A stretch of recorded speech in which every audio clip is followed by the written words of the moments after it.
ఓం సాయిరామ్. సమర్థ సద్గురు సాయినాథ్ మహారాజుకి జై. సాయి భక్తులందరికీ నమస్కారం అండి. మన బాబాగారి దయ వల్ల మనందరం బాగుండాలి, సంతోషంగా ఉండాలి అని చెప్పి మనస్ఫూర్తిగా కోరుకుంటూ ఈ రోజుటి వీడియో స్టార్ట్ చేస్తున్నాను ఫ్రెండ్స్. ఇక ఈరోజు వీడియోలో మనం చూడబోయేది ఏంటి అంటే, తల్లి ఈ నెల పౌర్ణమి రోజుకి ఈ వీడియో నీ కంట పడింది అంటే గనక నీకంటే అదృష్టవంతురాలు ఈ భూమి మీద ఎవ్వరూ ఉండరమ్మా. వెంటనే నిర్లక్ష్యం చేయకుండా ఈ బాబా చెప్పేది పూర్తిగా విను, నీకే అర్థమవుతుంది అని చెప్పి బాబాగారు మన కోసం తీసుకొచ్చిన ఈ సందేశాన్ని వినే ముందుగా మన ఛానల్ని చూస్తూ ఉన్నట్లయితే ప్లీజ్ సబ్స్క్రైబ్ చేసుకోండి ఫ్రెండ్స్. వీడియో నచ్చితే కనుక లైక్ చేసి సపోర్ట్ చేయండి. ఇక వీడియోలోకి వెళ్ళబోయే ముందుగా ఒక్కసారి, ఎక్కడెక్కడో మీరు జ్యోతిష్యం చెప్పించుకొని తృప్తి చెందకుండా, మనశ్శాంతి అనేది లేకుండా, మీ సమస్య అనేది ప్రాబ్లంకి ఆ సొల్యూషన్ అనేది దొరక్క మీరు అసంతృప్తిగా బాధపడుతూ ఉన్నట్లయితే ఒక్కసారి మనకు బాగా తెలిసినటువంటి గురువుగారు శ్రీ షిరిడి సాయిబాబా ఆశీస్సులతో జ్యోతిష్యం చెప్తున్నారు గురూజీ సుబ్రహ్మణ్యం రాజు గారు. Contact number 9908224144. ఈ గురువుగారు నెంబర్ 1 వశీకరణ స్పెషలిస్ట్. మీ యొక్క ప్రతి సమస్యకి కూడా పరిష్కారం అనేది చూపిస్తారు. అన్ని విషయాలను కూడా ఫోన్లో స్వయంగా గురువుగారే మాట్లాడతారు. ప్రేమ, పెళ్లి, భార్యాభర్తల మధ్య సమస్యలు, స్త్రీ మరియు పురుషుల వశీకరణం చేయబడును. చెడు గృహ ప్రయోగాలకు నివారణ చేయబడును. మీ యొక్క ఎటువంటి సమస్యనైనా సరే ఫోన్లోనే 24 గంటల్లో పరిష్కారం అనేది చూపిస్తారు. కాబట్టి నమ్మకంతో గురువుగారిని కాంటాక్ట్ అవ్వండి. మీరు ఎక్కడెక్కడో జ్యోతిష్యం చెప్పించుకొని అసంతృప్తి చెంది ఉంటే ఈ గురువు గారి దగ్గర ఒక్కసారి ఫోన్ చేసి మీ సమస్యకు పరిష్కారం అనేది తెలుసుకున్న తర్వాత మీ మనసు ప్రశాంతంగా ఉంటుంది. కాబట్టి నమ్మకంతో కాల్ చేయండి గురువుగారికి. సుబ్రహ్మణ్యం రాజు గారు, నెంబర్ 1 వశీకరణ స్పెషలిస్ట్. Contact number 9908224144. ఇక వీడియోలోకి వచ్చేస్తే, తల్లి ఈరోజు కేవలం ఈ సందేశాన్ని నీకు పంపిస్తున్నా. ఈ వచ్చే పౌర్ణమి రోజున సరిగ్గా నీ జీవితంలో ఒక అద్భుతం అనేది జరగబోతుంది బిడ్డ. ఆ అద్భుతం ఈ వీడియో నీకంట పడింది అంటే కనుక నీకంటే అదృష్టవంతులు ఈ లోకంలో మరెవ్వరూ ఉండరు అని చెప్పే చెప్తున్నాను. ఎందుకు ఇలా చెప్తున్నాను అంటే కనుక, తల్లి నీ జీవితంలో అదృష్టం అనేది అడుగుపెట్టింది అని చెప్పి నేను నీకు కొన్ని సంకేతాల ద్వారా అందిస్తాను. ఆ యొక్క సంకేతాలను నువ్వు గుర్తించుకొని వాటికి గనక తగ్గట్టుగా నీ జీవన విధానాన్ని నువ్వు మార్చుకోగలిగితే నీ జీవితంలో నుంచి జ్యేష్ఠాదేవి బయటకు వెళ్ళిపోయి నీ ఇంట్లోకి లక్ష్మీదేవి అడుగు పెడుతుంది. డబ్బు మాత్రమే తల్లి, ఒక లక్ష్మీదేవి అంటే డబ్బు మాత్రమే అని చెప్పి అనుకోవద్దు. ఎందుకు అంటే లక్ష్మీదేవి అంటే డబ్బు, ఆరోగ్యం, ఆనందం, సరైన నిద్ర, ఇంటి నిండా ప్రశాంతత, పిల్లల ఆరోగ్యం, ఇలా అనేక రకాల రూపంలో నీ జీవితంలో అణువణువు కూడా సంతోషాన్ని కలిగించేది లక్ష్మీదేవి. కాబట్టి నీ జీవన శైలిలో ఈ మార్పులు అనేటివి ప్రతిరోజు కూడా నీకు ఏమన్నా కనిపిస్తున్నాయా?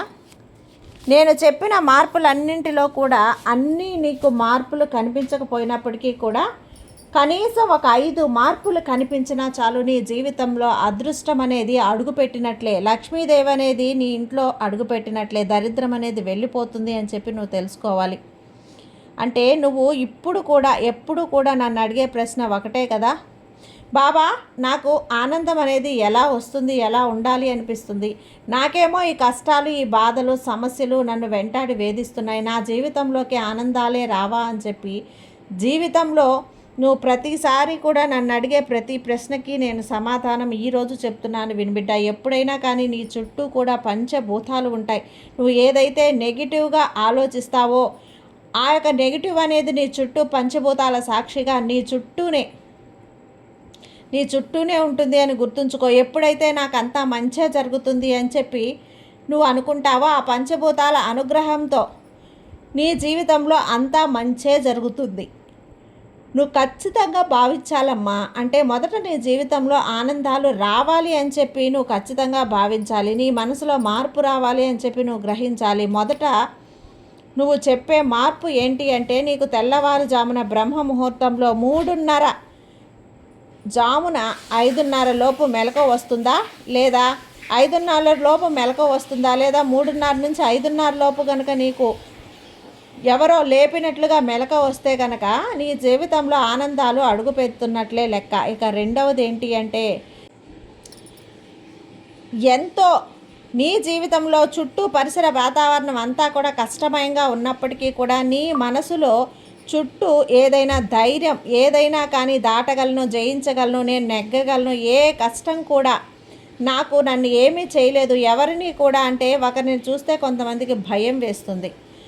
ఒక పని చెయ్యాలన్నా కూడా అలా ఎవరిని చూసినా కూడా నాకు భయం కలగట్లేదు, ఇది నా జీవితం, నాకు నచ్చినట్లుగా నేను ఉంటాను అని చెప్పి నీకు అనిపిస్తుంది అంటే గనక, ఉంటానమ్మా, దీన్నే నీలో ధైర్యం మొదలవటం అని చెప్పి అంటాను. ఎందుకంటే గనక ఇక్కడ ఎక్కడైతే ధైర్యం ఉంటుందో అక్కడ లక్ష్మి ఉన్నట్లే లెక్క.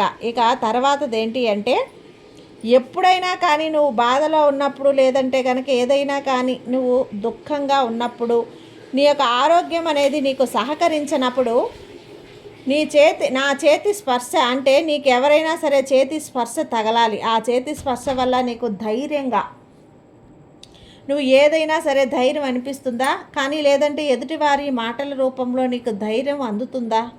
కానీ నీ చుట్టూ ఒక పాజిటివ్ శక్తి ఎప్పుడూ కూడా నీ వెన్నంటే ఉంటుంది అని చెప్పి అర్థం చేసుకో. ఇలా ఎక్కడ కూడా అనిపిస్తుంది చేసుకోవాలి. నీకు ఒక తల్లి ప్రేమలాగా కలుగుతుంది. నీ బిడ్డల్ని నువ్వు గమనించున్నట్లయితే, నీ బిడ్డలకి ఏదైనా జ్వరం వచ్చినప్పుడు, ఇంకేదైనా ప్రాబ్లం వచ్చినప్పుడు, నీ చేతి స్పర్శ తన యొక్క చేతిలో తల నిమురుతూ ఉంటే కనుక ఆ స్పర్శ అనేది ఆ బిడ్డకి ఎంతో ధైర్యాన్ని ఇస్తుంది. అలాగే ఆ స్పర్శ నీకు తోడుగా ఉన్నట్లే, భగవంతుడు నీకు తోడుగా ఉన్నట్లే లెక్క. ఇక తర్వాతది నాలుగవది ఏంటి అంటే, ఇది ప్రత్యేకంగా నువ్వు గుర్తుంచుకోవాల్సిన విషయం ఏంటి అంటే కనుక, ప్రకృతిలో ఎక్కువగా మమేకమైపోతూ ఉండటం.